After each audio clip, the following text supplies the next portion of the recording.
307페이지의 합의 기호에 대해서 배워보겠습니다. 네, 이제 우리가 수열에서 등차 수열과 등비 수열에 대해서 배워봤는데요. 이제 등차 수열, 등비 수열에서 중요했던 게 일반항, 그 다음에 등차 수열에서는 등차 중항, 그리고 등차 수열의 합. 다음 등비 수열에서는 등비 수열의 일반항, 등비 중항, 그 다음 등비 수열의 합 이렇게 있었죠. 둘 다 보면 합이라는 게 들어있어요. 우리가 어떤 수열을 공부할 때 이걸 다 더하는 게 상당히 중요한 과제가 되는데, 그래서 이제 어떤 수열을 쭉 더할 때 그걸 일일이 다 표현하기가 굉장히 불편하기 때문에 우리가 SN이라는 표현도 썼지만, SN은 첫째 항부터 더하는 것밖에 안 되거든요. 그래서 중간부터 더하거나 이런 걸 나타낼 때 불편하기 때문에 우리가 새로운 기호를 하나 만들었습니다. 수학자들이 새로운 기호를 만들었는데 그 기호가 바로 이 기호입니다. 이 기호고, 자, 이 기호를 읽을 때는 우리가 시그마라고 읽습니다. 시그마 라고 읽고요. 쓸 때는 이렇게 쓰고 이렇게 쓰면 됩니다. 이렇게 시그마 라고 쓰고요. 이 사용 방법에 대해서는 밑에서 알려줄게요. 네, 그래서 다 배우고 이 강의를 다 듣고 나면 요 위에 내용들은 암기해 주시면 됩니다. 알겠죠? 정리되어 있는 내용들은 강의 끝나고 외워주시고요. 크게 어렵진 않은데 기호가 새롭다 보니까 적용할 때 조금 연습이 필요합니다. 알겠죠? 자, 307쪽 밑에 볼게요. 자, 합의 기호 시그마. 고대 그리스의 위대한 수학자 디오판테스의 묘비에는 얘는 이 묘에 묻힌 사람의 생애 6분의 1은 소년이었고 그 후에 12분의 1은 지나 수염이 났으며 또 그의 7분의 1이 지나서 결혼을 했다. 결혼한 지 5년 뒤에 아들이 태어났으나 아들은 아버지의 반밖에 살지 못했다. 그는 아들이 죽은 지 4년 후에 세상을 떠났다. 하는 수수께끼와 같은 글이 새겨져 있다. 이 글을 통해서 디오파데스가 몇 살까지 살았는지 구하는 것은 당시 사람들이 결코 만만치 않은 문제라고 짐작이 된다. 하지만 현대 수학의 힘을 빌어서 적절한 미지수를 도입하면 중학교 1학년에서도 풀 수 있는 간단한 문제가 되어버리는데, 즉 디오판테스의 나이를 x로 놓으면 묘비의 글은 이렇게 놓을 수 있죠. 중학교 1학년 때 해봤죠?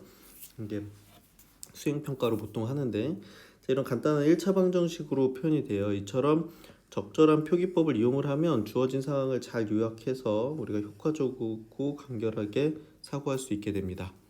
다시 말해서 사고방식을 훈련하는 수학에서 어떻게 표기할 것인가 라는 문제는 독자들이 생각하는 것 이상으로 중요한 문제입니다. 그렇죠? 어떻게 표현할 건가. 자, 이제부터 우리는 수열의 첫째 항부터 n번째 항까지 그러니까 A1 더하기 A2 더하기 A3 더하기 An까지 요것을 어떻게 나타낼 거냐면, 자, 요렇게 나타낼 겁니다. 요렇게. 그리고 읽는 방법을 알려줄게요. 자, 이렇게 약속을 한 건데, 자, 이렇게 시그마라고 쓰고 자, 여기는 우리가 정할 미지수를 씁니다. 일반적으로 K를 써요. 는 여기가 시작할 항. 자, 꼭 첫째 항부터 시작할 필요는 없습니다. 이게 뭐 두 번째, 세 번째도 가능하고요. 자, 여기가 마지막 항 쓰고 요 자리에다가 일반항 써주면 됩니다. 이렇게. 자, 시그마 미지수는 시작하는 항부터 마지막 항까지 일반항 이렇게 되는 거예요. 자, 그래서 지금 여기 기호에서 보면 첫째 항부터 n번째 항까지 합이니까 시그마, 그리고 변수는 일반적으로 k로 씁니다. 자, k가 1부터 마지막 항 n번째 항까지, 일반항은 an이니까 ak. 자, 그다음 미지수를 우리가 k로 바꿨기 때문에 일반항의 미지수도 k로 표현을 해주시면 됩니다. 그렇죠? 자, 그래서 이렇게 길게 표현됐던 거를 어떻게 돼? 이렇게 하나로 간단하게 표현할 수 있게 되는 거죠. 그지? 이렇게 할 수가 있다. 이렇게 하면 될 것 같고, 자, 여기 한글로 항상 한글로 외워주셔야 됩니다. 한글로, 알겠죠? 그래야 우리가 적용이 가능해지니까 한글로 시그마 미지수는 시작하는 항수부터 더하려고 하는 마지막 항 하고 그 시그마 앞에는 일반항을 써주면 된다. 이렇게 생각하면 됩니다. 그렇죠? 그래서 수학자들이 이러한 표기법을 사용하는 이유는 명확한데 그냥 편해서 그런 거예요. 편리하기 때문이다. 자, 시그마는 그리스 문자 시그마로 영어의 알파벳 S랑 같은 의미고요. S는 서메이션이라고 하는 그 합을 뜻하는 영어 서메이션의 S 첫 자를 따서 우리가 수열의 합을 SN이라고 썼잖아요. 그래서 여기서 이미 S를 썼기 때문에 여기서는 그 그리스 문자로 시그마로 쓰기로 한 겁니다. 그리고 위의 표기법에서 이제 우변에 요 AK가 등장하는데 문자 K는 수열의 일반항을 표기하기 위해 임시로 도입된 문자예요. 자, 그러니까 우리가 그 일반항에서 보통 n이라고 썼었는데 저거를 그 미지수를 뭐 k라고 할 수도 있고 j라고 할 수도 있고 i라고 할 수도 있고 뭐 마음대로 변화시킬 수 있습니다. 일반적으로는 k로 쓴다 이렇게 생각하면 돼요.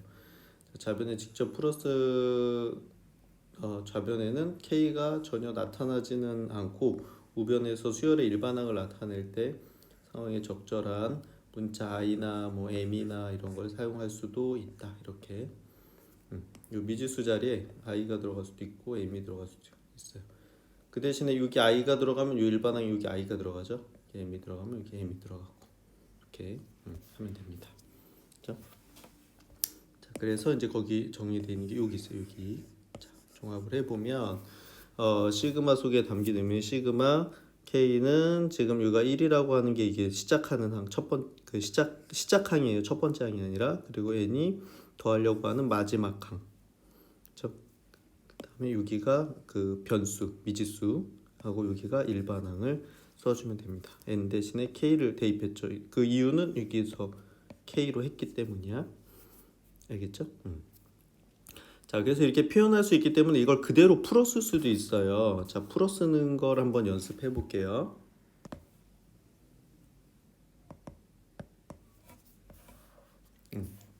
자, 연습장으로 와서 그래서 그러니까 예제 76번입니다. 76번을 보면 다음 시그마 기호를 사용하지 않고 합의꼴로 나타내봐라 이렇게 돼 있는데요. 자, 1번 문제는 시그마 K는 1부터 5까지 2의 K 이렇게 돼 있지, 그치? 자, 그럼 뭐야? 이게 그 요 K에다가 1부터 5까지 차례대로 넣어서 더해라 이런 뜻입니다. 됐죠? 요 K 자리에다가 그래서 얘는 어떻게 되냐면 2의 1제곱 더하기 2의 제곱 더하기 2의 세제곱 더하기 2의 4제곱 더하기 2의 5제곱 요거를 의미하는 겁니다. 네. 그래서 요거를 간단히 해서 이렇게 쓴 거예요. 자, 무슨 의미인지 알겠죠? 자, 요 일반항의 요 K 자리에다가 1부터 5까지 차례대로 넣어서 더해라 이런 뜻이 되는 겁니다. 알겠죠? 네. 처음이라 좀 어색해서 그런데 금방 익숙해질 거예요. 그렇죠? 2번도 한번 해볼게요. 자, 연습을 조금만 해주시면 됩니다. 자, 시그마 얘는 이제 미지수를 i로 했어요. i가 그리고 3부터입니다. 3부터 7까지 i 곱하기 i 플러스 1 이렇게 돼 있죠. 자, 그럼 변수는 i고, 그렇죠? 그러면 요 i 자리를 바꿔주는 겁니다. 여기를 몇부터 3부터 7까지 차례대로 넣어주면 되는 거예요. 자, 그러면 3을 넣어주면 어떻게 돼? 3 곱하기 3 더하기 1 이렇게 더하기 이게 3 집어넣은 거고 그 다음 4 집어넣으면 4 곱하기 4 더하기 1 이렇게 되겠죠? 이렇게 될 거고 그 다음에 5 집어넣으면 5 곱하기 5 더하기 1 이렇게 되겠죠? 더하기 1 이렇게 되고 더하기 6 집어넣으면 6 더하기 1 이렇게 되고 마지막으로 7까지 넣으라고 했으니까 7 넣으면 7 더하기 1 이렇게 되겠다. 이렇게. 자, 여기다가 3부터 7까지 차례대로 넣어서 어떻게 해라? 더해라 이런 뜻이 되는 겁니다. 자, 물론 요 계산하는 거는 뭐 하셔도 되고 지금은 그냥 쭉 플러스라는 얘기이기 때문에 자, 그러니까 이게 어떻게 되는 거냐면 얘를 이렇게 풀어서 쓸 수 있어야 되고 이렇게 풀어서져 있는 걸 반대로 이렇게 기호로 나타낼 수도 있어야 돼요. 실제로는 서로 왔다 갔다 할 수 있어야 된다. 이렇게 생각하면 될 것 같습니다. 자, 시그마 기호 처음에 좀 거부감이 있는데 연습해 보면 금방 익숙해집니다. 잘 연습해 주시면 되고요. 네, 계속 해볼게요. 네, 이렇게 되고 자, 시그마 여기 시그마 기호는 그다음 조심해야 될 게 시그마 위에 쓴 수가 항의 개수가 아니에요. 이게 지금 그 7개라는 게 아니라 이게 3부터 7까지라는 얘기야. 알겠죠? 3부터 7까지라는 거예요. 그렇죠? 네. 자, 그렇게 해서 이제 우리가 시그마로 이제 표현하는 방법 어떤 수열이 있을 때 그걸 시그마로 표현하는 방법 시그마로 표현되어 있는 걸 그냥 풀어 쓰는 방법에 대해서 배워봤는데 시그마는 성질이 있어요. 성질이 있는데 시그마의 성질은 복소수의 범위에서 덧셈은 교환법칙이랑 결합법칙이 성립하는 연산이었죠. 그래서 교환법칙이랑 결합법칙이 성립하는 것은 덧셈으로 유한계수가 연결되었을 때 어떤 수를 순서를 어떤 순서로 연산을 하건 최종적인 결과가 같다는 의미예요. 그러니까 교환 법칙이랑 결합 법칙이 성립한다는 건 계산 순서를 마음대로 할 수 있다는 얘기야. 그 시그마는 수의 합으로 되어 있기 때문에 교환 법칙, 결합 법칙이 당연히 성립하게 되고요. 자, 그렇기 때문에 두 수열 AN, BN에 대해서 시그마 K가 1부터 N까지 AN 곱하기 BN을 하면 차례대로 이렇게 1씩 집어넣겠죠. N까지. 그래서 A1 더하기 A2, A1 더하기 B1, A2 더하기 B2 해서 AN 더하기 BN까지 하는데 이게 전부 다 더하기로 연결되고 있기 때문에 여기서 A1부터 AN까지 쭉 먼저 더하고 그 다음에 B1부터 BN까지 쭉 더해가지고 그걸 더해도 괜찮지, 그치? 그쵸? 그래서 이 빨간 걸 더한 걸 다시 시그마로 나타내면 시그마 K는 1부터 N까지 AK가 되고 B1부터 BN까지 더한 건 시그마 K는 1부터 N까지 BK가 되겠지, 그죠? 그래서 결과적으로는 얘를 어떻게 할 수 있다? 이렇게 할 수 있다. 시그마가 마치 가로 안에 이렇게 분배되듯이 할 수 있다. 그 얘기입니다. 이 설명을 복잡하게 한 건데 결국 어떻게 된다? 이 결과만 이해를 하시면 됩니다. 알겠죠? 덧셈은 교환법칙, 결합법칙이 성립하니까 그 시그마를 덧셈으로 다 나타낸 다음에 다시 우리가 원하는 대로 같은 한끼리 모아가지고 더해서 그걸 시그마로 나타내면 이렇게 되기 때문에 결과적으로는 이 시그마를 가로 안으로 이렇게 그 분배법칙 하듯이 넣어줄 수 있다 이 얘기고 자 빼기일 때도 마찬가지로 여기다 이렇게 각각 넣어서 각각의 합을 빼줘도 괜찮습니다. 그렇죠? 각각의 합을 빼줄 수도 있고 네 있고 자 그 다음에 이제 일반항이 그 상수항이 곱해져 있는 경우에 자 우리가 또 복소수의 범위에서 덧셈과 곱셈은 분배 법칙이 성립을 하는데 x 곱하기 y 더하기 z는 이렇게 분배 법칙을 해서 xy 더하기 xz가 성립을 하죠. 그죠? 이렇게 되니까 시그마 k는 1부터 n까지 ck 이렇게 되면은 지금 여기 변수가 k이기 때문에 이 k 자리에만 1부터 n까지 차례대로 들어가요. 그래서 1 집어넣으면 CA1, 2 집어넣으면 CA2, n 집어넣으면 CAN 이렇게 되거든요. 이걸 쭉 다 더하는 건데 그럼 이 각 항에 다 뭐가 있어? 다 C가 곱해지고 있잖아요. 그죠? 그래서 C로 묶으면 A1 더하기 A2 더하기 AN 이렇게 되고 자 얘를 다시 시그마로 표현하면 이렇게 되겠죠. 그치? 이렇게. 그래서 결국은 어떻게 된다? 그 일반항에서 그 상수는 그 시그마 표현에서 상수는 그 시그마 앞으로 이렇게 빼줄 수 있다 그 얘기예요. 결국 그렇죠? 앞으로 빼줄 수 있다 이렇게 이해를 하면 될 것 같아요. 그렇죠? 자 그래서 시그마의 성질 이렇게 이것도 암기해 주시면 됩니다. 자, 무슨 얘기냐? 시그마는 덧셈과 뺄셈에 대해서 분배 법칙 하듯이 각각 붙여서 계산할 수 있고, 그 다음에 일반항에 상수항이 곱해져 있으면 상수항을 시그마 앞으로 빼서 계산할 수 있다. 이렇게 되는 겁니다. 그렇죠?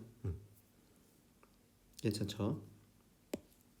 자, 그 다음 특별히 지금 요거 변수가 얘는 K가 K인데 지금 상수가 C밖에 없고 일반항에 K가 없죠. 그럼 얘는 C를 1부터 N까지 N번 더하는 거기 때문에 CN 이렇게 됩니다. 그렇죠? 한번 다시 써볼게요. 자, 시그마 K는 1부터 N까지 C 이렇게 되면 1 집어넣으면 C죠. 2 집어넣어도 C고 3 집어넣어도 C고 이렇게 해서 어떻게 돼? 지금 변수가 K인데 일반항에 K가 없기 때문에 계속 K를 더하게 돼요. 몇 번? 요거 N번. 그치? 왜냐면 첫 번째부터 N번째까지였으니까. 그래서 얘는 N 곱하기 C다 이렇게 해서 요 공식이 만들어진 건데, 자, 쉽게 얘기해서 어떻게 돼? 변수가 K인데 여기 K가 없잖아요. 그럼 이게 항수랑 얘랑 곱해주면 되는 겁니다. 알겠죠? 근데 그 n은 그 위에 있는 게 아니라 항수예요. 항수가 n개이기 때문에 n을 곱한 겁니다. 그렇죠? 자, 요거는 요거 특이한 케이스라서 요거는 따로 기억을 해주시고 요 일반적인 요거랑 요 공식을 외워주시면 되겠습니다. 알겠죠? 자, 그리고 시그마 뒤에 이제 곱하기나 나누기가 나왔을 때는 이게 그 분배 법칙 하시면 안 됩니다. 알겠죠?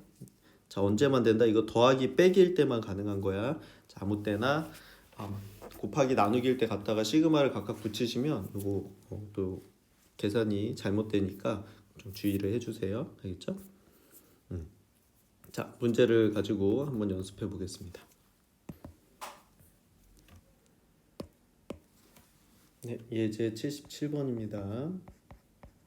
77번 보면은 자, 시그마 K는 1부터 20까지 AK가 1이고 시그마 K는 1부터 20까지 BK가 2일 때, 자, 1번 문제 보니까 시그마 K는 1부터 20까지 4AK 플러스 1을 구해라 이렇게 돼 있거든요. 이때 어떻게 하냐면 저희가 이제 더하기로 돼 있기 때문에 이 시그마를 이렇게 각각 붙일 수 있다 이렇게 돼 있죠, 그지? 첫 번째 성질. 자, 그럼 얘는 시그마 K는 1부터 20까지 4AK 더하기 시그마 K는 1부터 20까지 1 이렇게 되겠죠.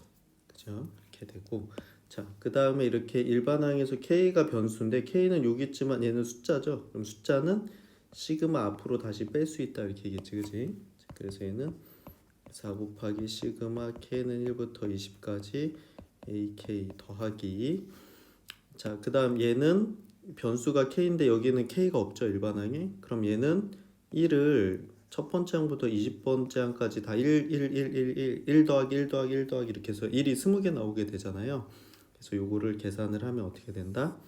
요거 항이 1부터 20이니까 20개죠. 자, 20 곱하기 1 이렇게 되겠지, 그지? 그 다음에 여기서 시그마 K는 1부터 A까지 요게 문제에서 1이라고 했거든요. 얘도 1 이렇게 되니까 얘는 4 곱하기 1 더하기 20 곱하기 1이니까 4 더하기 20 해서 24다 이렇게 되는 겁니다. 알겠죠? 이렇게. 자, 배운 그 공식들 전부 다 한꺼번에 사용되고 있죠? 그거다가 넣어주시면 되고요. 자, 2번 문제도 한번 해볼게요.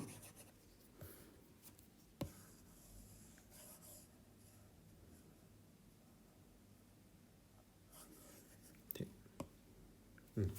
2번 문제는 시그마 K는 1부터 20까지 12AK-BK 이렇게 되어 있습니다.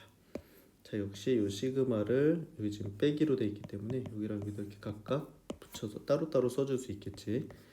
시그마 K는 1부터 20까지 12AK 마이너스 시그마 K는 1부터 20까지 BK 이렇게 되겠고, 저 요 상수항은 어떻게 되는데 시그마 앞으로 빼줄 수 있다 이렇게 되는 거지. 그럼 12 시그마 K는 1부터 20까지 AK 마이너스 시그마 K는 1부터 20까지 BK 이렇게 돼 있는데, 자 문제에서 K가 1부터 20까지 AK를 1로 바꾸라고 했으니까 요건 1로 바꾸면 되고요.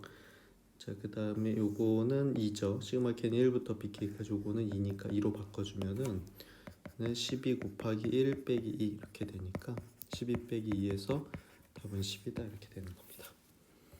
됐죠? 자 시그마의 성질만 그대로 써주면 되는 거죠.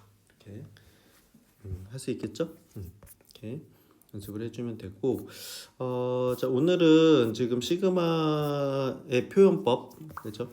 시그마의 표현법에 대해서 배웠고, 첫 번째 시그마의 표현법, 그다음 시그마의 성질에 대해서 배웠는데 처음이라서 좀 어색할 거예요. 근데 이제 문제를 조금만 연습을 해주면 금방 익숙해집니다. 알겠죠?